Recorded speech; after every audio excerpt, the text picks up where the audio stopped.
Hi friends, आपका मेरे channel में स्वागत है। सबसे पहले अपने शेयर की बात करने से पहले डिस्क्लेमर को अच्छी तरीके से आपको पढ़ना है। ये मैंने आपके लिए यहाँ सारा डिस्क्लेमर रख रखा है, तो एक बार आप डिस्क्लेमर को जरूर पढ़ो।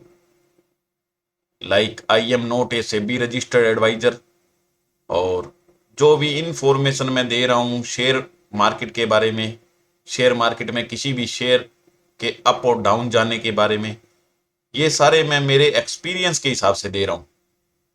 एजुकेशनल पर्पज है मेरा ये वीडियो बनाने का, आपको गाइड करने का पर्पज है। तो इसके अंदर अगर किसी भी प्रकार का फायदा नुकसान होता है तो मेरी जिम्मेवारी नहीं होगी, यही मैंने इस डिस्क्लेमर में लिखा हुआ है। ये ढंग से आप पढ़ लीजिए, इसको मैं डिस्क्रिप्शन बॉक्स में भी दे दूंगा, ठीक है। तो ये है डिस्क्लेमर। उसके बाद हम शुरू करते हैं हमारा लेक्चर आज का।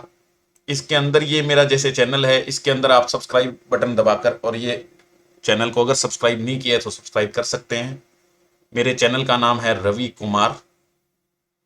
इंस्टाग्राम पेज है मेरा, और सभी प्रकार के सोशल मीडिया के अकाउंट्स हैं, और वहाँ जाके भी आप नए नए अपडेट यहाँ से ले सकते हैं। आज हम बात करेंगे जेपी एसोसिएट के बारे में। आज हम बात करेंगे जेपी एसोसिएट शेयर के बारे में। तो आप जानना चाहते हो कि नेक्स्ट में अब जेपी एसोसिएट का शेयर जो है उसका भाव कितना रहेगा, कम होगा, ज़्यादा होगा, या किसी ने होल्ड कर रखा होगा तो उसको क्या करना चाहिए, उसके बारे में आप जरूर इधर उधर वीडियो को सर्च कर रहे होंगे। आपके लिए मैंने एक बहुत ही बढ़िया चार्ट तैयार किया है। तो सबसे पहले मैं आपको बता रहा हूं एक बार, जिसको नहीं पता है उसको ध्यान से सुन लीजिए, कि ये जो हमने सबसे पहले ये इसके अंदर क्या किया है, ये तीन लाइनें मैंने बनाई है। तीन लाइनें मैंने बनाई है, पहली लाइन ये, दूसरी ये, और तीसरी ये लाइनें बनाई है। इनको सपोर्ट और रेजिस्टेंस की लाइनें बोलते हैं। सपोर्ट और रेजिस्टेंस की लाइनें बोलते हैं। पहले मैंने ये तीनों लाइनें बनाई है।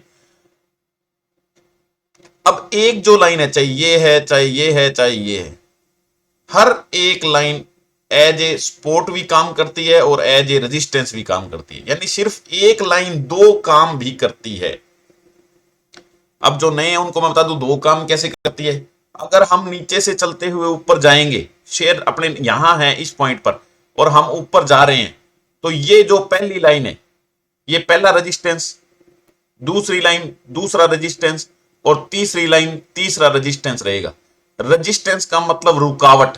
जैसे जब हम चलते हैं तो उस टाइम बाइक पर जा रहे होते हैं तो हमारे को क्या बीच में ब्रेकर मिलता है, तो वो हमारे को क्या आगे जाने से रोकता है, हमारे को वहां अपनी बाइक धीरे करनी पड़ती है। तो उसी प्रकार क्या है कि जब शेयर का प्राइस यहां से ऊपर जाता होता है तो उस टाइम ये ब्रेकर है एक प्रकार से। ये रेजिस्टेंस क्या ब्रेकर है, ये हमारे को रोकता है शेयर के प्राइस को ऊपर जाने से। अगर शेयर का प्राइस किसी को तोड़ देता तो ऊपर जाता है, नहीं तो फिर वो वहां से टकरा के वापस नीचे आ जाता है। तो ये रेजिस्टेंस लाइनें यही काम करती है, ठीक है। तो तीनों लाइनें, पहले यहां रुकेगा, यहां से पार हो गया तो यहां रुकेगा, और यहां से पार हो गया तो यहां जाके रुकेगा, जरूर रुकेगा दो तीन बार, और फिर वापस में तोड़ के ऊपर जाता है। लेकिन जब तोड़ता है तो फिर ऊपर चला जाता है। तो यही है रेजिस्टेंस की लाइनें। लेकिन अगर मान लो शेयर जैसे इस पॉइंट पर है ऑलरेडी, पीछे का तो हो गया हमारा, अब इस लाइन पर अगर शेयर है, इस रेट पर अगर शेयर है, तो यहां से जब वो नीचे की तरफ आता है, तो नीचे की तरफ आता है, जैसे अब यहां ये देखो ये रेजिस्टेंस है, ये रेजिस्टेंस की लाइन थी, ऊपर जा रहा था, तो मैंने ये क्या किया, इसने ये टकराया, यहां टकरा के शेयर का प्राइस नीचे आ गया, यानी इसको पार नहीं कर पाया, इसको नीचे आ गया। नीचे आने के बाद ये फिर ऊपर गया थोड़ा बहुत, फिर इसको टकराया, फिर नीचे आ गया, फिर नीचे आया। तो ये देखो ये अब ये लाइन जो है, ये लाइन पहले ये लाइन थी रेजिस्टेंस, लेकिन अब ये लाइन क्या होगी, सपोर्ट की तरह काम करती है। सपोर्ट यानी अब अगर शेयर का प्राइस नीचे यहां गिर रहा है तो वो उसको गिरने नहीं देगा जहां तक पॉसिबल होगी, क्योंकि जिस प्रकार से इसको पार करने में हमारे को जोर आया था, वैसे ही इसको नीचे की तरफ तोड़ने में भी हमारे को जोर आएगा। शेयर प्राइस नीचे गिरेगा तो उसको बहुत ज्यादा दिक्कत आएगी, ठीक है। अगर नीचे गिर गया तो फिर यहां तक आएगा, आने के प्रयास करेगा, लेकिन नहीं गिरा तो वापस चला जाएगा। तो ये देखो यहां हमने इसने गिरा भी था लेकिन सस्टेन नहीं किया और ऊपर चला गया, प्राइस ऊपर चला गया, तो यानी इसने सपोर्ट दे दी, ये सपोर्ट काम आ गई तो ऊपर चला गया। तो ये अब ये जो लाइन क्या है, सपोर्ट की तरह काम आएगी। नीचे अगर ये और आ जाता तो भी ये लाइन क्या है, अब नीचे आते समय ये क्या सपोर्ट की तरह काम करेगी। तो ऊपर जाते समय जब प्राइस ऊपर जा रहा हो हमारे को, जैसे अब नीचे अपने यहां है इस पोजीशन पर और अपने ऊपर जा रहे हैं, तो उस टाइम ये पहली लाइन रोकेगी शेयर के प्राइस को, दूसरी लाइन रोकेगी, तीसरी लाइन रोकेगी। लेकिन जब ऊपर है शेयर का प्राइस, जैसे यहां अपने हैं और यहां से शेयर नीचे आ रहा है, तो यहां ये क्या सपोर्ट की तरह काम करेगी। ये सेम लाइंस हमने जो तीन खींची है वो एज ए रेजिस्टेंस और एज ए सपोर्ट दोनों काम करती है। ऊपर जाते समय जब हम नीचे से ऊपर की तरफ जा रहे हैं, फर्स्ट टाइम ये एनकाउंटर होती है लाइनें, तो ये एज ए रेजिस्टेंस काम करती है। लेकिन जब नीचे आता है शेयर वहां ऊपर जाके, तो उस टाइम क्या है, ये एज ए सपोर्ट काम करती है। ये लाइनें ये सबको पता है, नहीं पता तो और अच्छी तरीके से मैं इसलिए समझा रहा हूं, ठीक है। तो ये तो बात हुई इसकी। उसके बाद अब देखो मैं इसको एक और बात बता रहा हूं, ये रेजिस्टेंस और इसकी लाइनें होगी। उसके बाद देखो ये दो लाइनें मैंने ऐसी खींच रखी है, ये जिस पर मैंने लिखा है, ये लिखा है मैंने ट्रेंड लाइन और ये लिखा है ट्रेंड लाइन। तो ये ट्रेंड लाइन क्या है, ये ट्रेंड लाइन, ये ट्रेंड लाइन क्या करती है, ये ट्रेंड लाइन हम क्या करते हैं, ऐसे खींचते हैं जैसे ये भी एक ट्रेंड लाइन है, ये एक ट्रेंड लाइन, दो ट्रेंड लाइन और दो, ये चार ट्रेंड लाइन मैंने खींच रखी है। तो ये जो ट्रेंड लाइन है ये मैंने यहां देखो नीचे से बनाई और ऊपर तक लगातार बना दी, दो पॉइंटों को लेते हुए, समझा गया। तो दो पॉइंट जो ये नीचे के लोअर पॉइंट है इनको लेते हुए मैंने ये लाइन खींच दी। तो अब इस लाइन का क्या मतलब है, इस लाइन का बहुत बड़ा मतलब है। जो ट्रेंड लाइन के बारे में जानते हैं उनको ये पता है कि ट्रेंड लाइन का मतलब क्या होता है। तो अब ये ट्रेंड लाइन देखो, ये यहां से प्राइस आया, यहां ऊपर गया गया गया गया गया, एक बार मैं ये ट्रेंड लाइन के बारे में बता रहा हूं, और नीचे आया, फिर ये ट्रेंड लाइन से चटकाया, फिर ऊपर गया, फिर ऊपर गया, फिर टकराया, फिर ऊपर गया, इसको तोड़ नहीं पा रहा है। लेकिन जैसे ही इस बिंदु पर इसने तोड़ा लाइन को, तो ये पूरा नीचे चला गया, नीचे चला गया ना एकदम। और नीचे देखो ये स्पोर्ट लाइन आ गई, क्योंकि ऊपर से नीचे आ रहा है प्राइस, तो ये क्या स्पोर्ट लाइन, इसने स्पोर्ट कर दिया, फिर ऊपर गया, फिर ये अपनी फिर एक और जो ट्रेंड लाइन है ये आ गई बीच में, ये आ गई तो इससे टकरा गई, फिर आ गया। तो ये देखो कितना अच्छा फॉर्मेशन ये ग्राफ का हमारे से बन रहा है। तो हमारे को अगर स्पोर्ट लाइन हमने खींच रखी है और रेजिस्टेंस लाइन खींच रखी है और ट्रेंड लाइन खींच रखी है ग्राफ में, तो हमारे को एग्जैक्टली ये पता लग जाता है कि शेयर का प्राइस कहां जाने वाला है, नीचे आएगा, ऊपर जाएगा या कैसे रहेगा।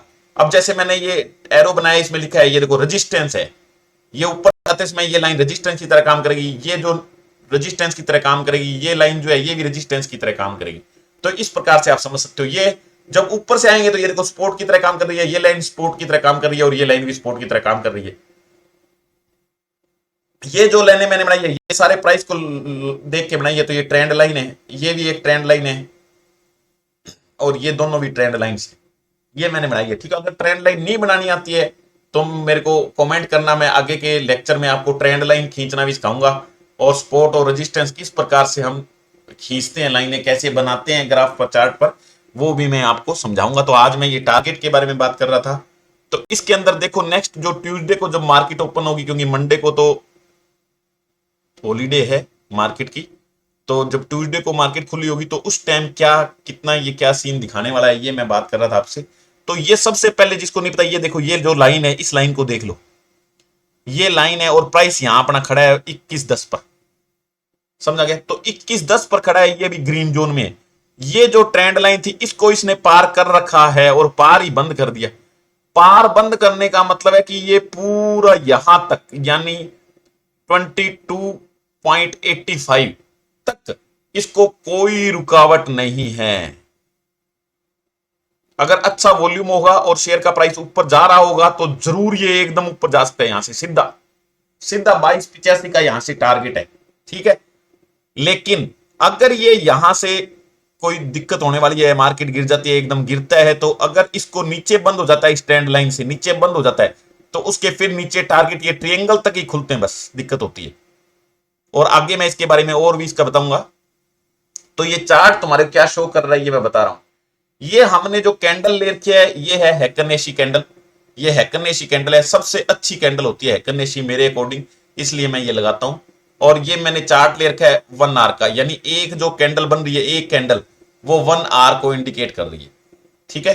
तो 1 आवर को इंडिकेट कर रही है। आज मैं ये जेपी एसोसिएट के बारे में बता रहा हूं, टारगेट के बारे में, इसीलिए मैं थोड़ा ये बेसिक कंसेप्ट नहीं बता रहा हूं। धीरे धीरे हर एक लेक्चर के अंदर धीरे धीरे जैसे आगे जाएंगे अपने नए नए लेक्चर बनाऊंगा मैं, तो उसके अंदर मैं क्या करूंगा, इसके अंदर डिटेल से ये सारी चीजें बताऊंगा कैसे क्या करते होते हैं, ठीक है, कैसे ये हैकरनेश लगाते हैं, कैसे 1 आवर की कैंडल होती है, क्या सब कुछ है वो मैं बताऊंगा। तो आज के लेक्चर में ये मैंने बता दिया इसके अंदर क्या स्पोर्ट हुआ, कैसे ट्रेंड लाइन हुई, सब कुछ, जैसे ये ट्रेंड लाइन टूटती है, जैसे स्पोर्ट टूटता है तो क्या होता है, वो सारा मैंने बताया। अब अगर आपको इसके जैसे फंडामेंटल के बारे में और कुछ जानना है तो आप क्या इसके अंदर जेपी एसोसिएट की वेबसाइट के अंदर भी आप जा सकते हो। जैसे ये जेपी एसोसिएट की वेबसाइट है, इसके अंदर से जाके आप जेपी पावर के बारे में, जेपी एसोसिएट के बारे में, जेपी ग्रुप के बारे में यहां से सारा पढ़ सकते हैं। तो ये जल-इंडिया.com के नाम से है, जल-इंडिया.com के नाम से है ये वेबसाइट इनकी, और ये ऐसे विजिट कर सकते हो आप, ठीक है। उसके अलावा मैं आपको ये बता रहा था कि जैसे इसके अंदर अपने बात करेंगे ये भी थोड़ा सा, ये जेपी एसोसिएट के बारे में मैं बता रहा था आपको कि ये जेपी एसोसिएट के अंदर मार्केट कैप जो जेपी एसोसिएट शेयर की है, कंपनी की है, वो है ये 5179 करोड़, और इसका करंट प्राइस 21.10, और इसका लो हाई 23 रुपए, और हाई है 23.20, और लो इसका क्या है 6.55 रुपीज। उसके बाद में ये जेपी जो एसोसिएट कंपनी है वो नोएडा बेस्ड कंपनी है और कंस्ट्रक्शन कंपनी है, जो कि इंजीनियरिंग और कंस्ट्रक्शन के ऊपर काम करती है। Cement, power, real estate development, hotel, hospitality और स्पोर्ट्स आदि में ये काम करती है सारी कंपनी। इसके बारे में आप वहां से पढ़ सकते हो। उसके बाद में ये सपोर्ट और रेजिस्टेंस है। इसका पहला सपोर्ट, इसका पहला सपोर्ट 17.30, अगर ये 70.30 से नीचे टूटता है तो फिर ये 14.15 तक जा सकता है, ये दूसरा सपोर्ट है। और रेजिस्टेंस, रेजिस्टेंस के अंदर क्या है 20.25, यानी अगर ये रुकता है, यहां से ऊपर जाते समय रुकता है तो 20.25 पर रुकेगा, उसके बाद 22.85 से पहले नहीं रुकेगा ये शेयर। जैसे अब ये 21.10 रुपीज है करंट मार्केट प्राइस, ये देखो मैंने क्या लिखा है, करंट मार्केट प्राइस 21.10 रुपीज है, तो इससे अब चल के ये 22.85 पर, इसका बीच में कोई भी इसके रेजिस्टेंस नहीं है, कोई भी रेजिस्टेंस इसका बीच में नहीं है, ये ध्यान रखना है। लेकिन ये इन दोनों रेजिस्टेंस के बीच में अब रहेगा ये जो 21.210 है, कोई जरूरी नहीं है ये खुलते ही ट्यूसडे को ऊपर चला जाए, समझ में आगे ना। तो इसका 2-2.5% तो ऊपर जाता है एक बार खुलते ही, लेकिन कोई जरूरी नहीं है, ये नीचे भी आएगा 2-2.5%, 2-2.5% ऊपर भी जाएगा, यानी 6-7% का मूवमेंट ये ट्यूसडे को देगा।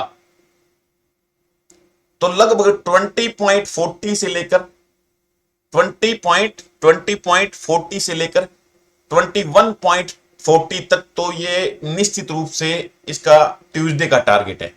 ये इतना एग्जैक्ट टारगेट मैंने आपको दे दिया है। अगर आपको 2-3% कमाना हो तो कमा सकते हो, हालांकि मेरे अकॉर्डिंग तो अगर 1% डेली का, ट्रेडर्स जो काम कर रहे हैं उनके लिए बता रहा हूं, वैसे तो नहीं, लेकिन ट्रेडर्स जो काम करते हैं वो डेली का जो काम करते हैं उसके हिसाब से उनका जो डेली का हाईएस्ट टारगेट है वो 1% होना चाहिए।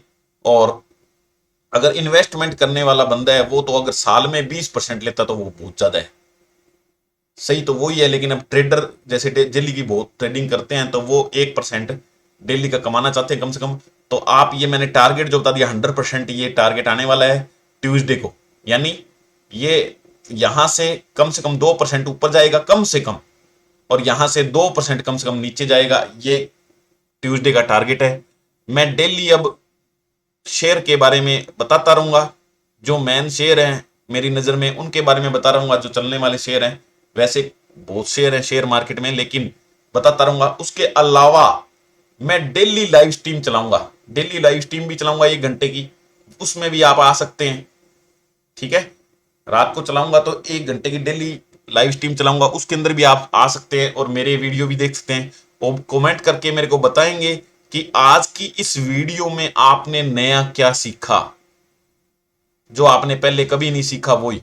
और मैं डेली ऐसे वीडियो बना के 1 2 3 4 शेयर के बारे में रोज आपको टारगेट दूंगा। 2 3 4% आप डेली कमा सकते हो, लेकिन थोड़ा सा ध्यान रखना है। अभी धीरे धीरे जैसे जैसे मैं वीडियो बनाता जाऊंगा आपको नए नए जो इसके फंडाज हैं शेयर मार्केट में ट्रेडिंग करने के, इन्वेस्ट करने के, वो मैं धीरे धीरे आपको बताता रहूंगा।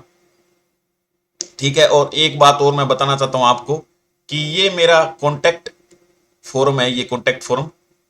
तो मेरा 30% का एक प्रोग्राम चल रहा है, वो मैं बता देता हूं आपको कि अगर कोई डायरेक्ट मेरे अंडर में रह के ट्रेडिंग करना चाहता है तो डेली का मैं ट्रेडिंग करवाता हूं।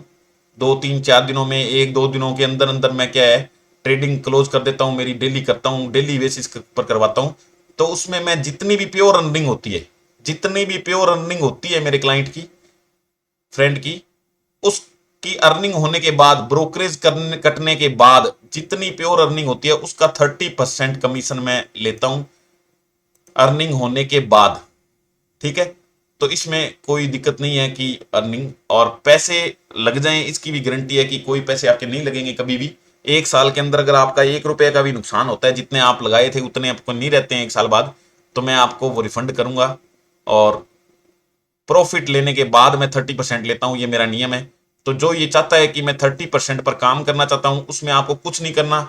मैं आपको या तो डेली जीटीटी ऑर्डर के बारे में बता दूंगा, या फिर एक क्लिक सुबह और एक शाम को कैसे क्लिक करना है, बस इतना ही करना है आपको।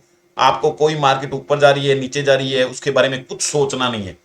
आपको सिर्फ और सिर्फ ये काम करना है कि एक क्लिक सुबह, एक क्लिक शाम को या अगले दिन करना है। और कैश में हम काम करते हैं, तो बाई चांस 1 2 दिन 3 दिन कोई ज्यादा दिक्कत हो जाए, शेयर नीचे चला जाए, तो कोई दिक्कत वाली बात नहीं है। अपने अच्छी कंडीशन वाला शेयर देख के, फंडामेंटल अच्छा हो वो शेयर, और उसका बिजनेस अच्छा हो, सारा बिजनेस मॉडल देख के, टेक्निकल चार्ट देख के, मैं टेक्निकल एनालिस्ट हूं, सब कुछ देख के और फिर मैं उसको लेता हूं। शेयर को ऐसे नहीं लेता हूं, तो सारा काम ढंग से करवाता हूं। तो वो करना हो अगर आपको अच्छा लगे तो ये नाम, ईमेल एड्रेस और ये सब कुछ लिख के और मेरे को सेंड कर सकते हैं, और जैसे ही मैं इसको देखूंगा तो मैं उसका रिप्लाई करूंगा। ठीक है। तो ये आज का वीडियो, अगर किसी भी प्रकार की प्रॉब्लम आई हो इसमें तो आप मुझे कमेंट कर सकते हैं, और मेरे इस चैनल के अंदर जाके बाकी मेरे वीडियो देख सकते हैं, और सब्सक्राइब कर सकते हैं, लाइक कर सकते हैं और कमेंट कर सकते हैं। Thank you, bye bye, see you next lecture.